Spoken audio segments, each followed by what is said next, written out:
is something that has a direct impact on people's livelihoods pertaining to the variety of jobs they're able to work and their general occupations.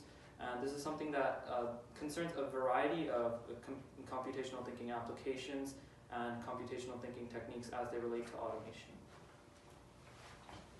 Beginning with a historical example, the cotton mill of the Industrial Revolution in Great Britain. Beginning of the late 18th century and not really kicking into the early 19th century, the cotton mill took over the UK and was a massive boon for their economy, creating hundreds and hundreds of jobs and also increasing the basic living wages and living standards. On the reverse side of that, the textile industry previously had been based in India because their workers' wages were about 20% of the wages of a worker in Great Britain. They were able to hire many more workers with a less efficient process. Once the process was moved over to the UK, there were far fewer workers in India able to find work. For every one job in the UK, they took about 3 jobs from an Indian. This created in the great divergence of living standards between Western Europe and Asia, which has persisted to this day. This is an excellent example of the importance of a historical perspective, because economists have agreed that the Industrial Revolution on the whole was an economic boom and has founded the modern era. On the reverse side, if you look at it from a historical perspective, it's a much more complicated picture. Okay, so modern day automation is really being spearheaded by the advent of both machine learning and 3D sensing technology. Now, historically, machines have been notoriously bad at visual recognition tasks due to the painstaking step-by-step process it takes to program something that can accurately differentiate between 2 images.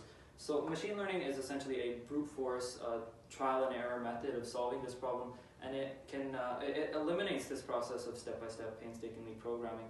And in tandem with 3D sensing, we can use it to visually determine whether or not some objects in the manufacturing line are not meant to be there, they need to be removed. So this is generally massively increased the efficiency of automation within manufacturing industries.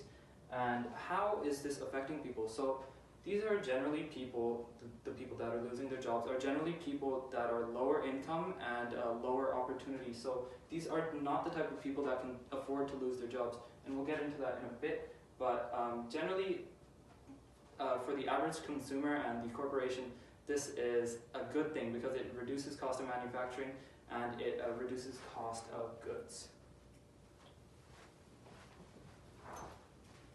So the automation developing in the future be called as a second machine age. These new technology improvements are providing fewer jobs in the future.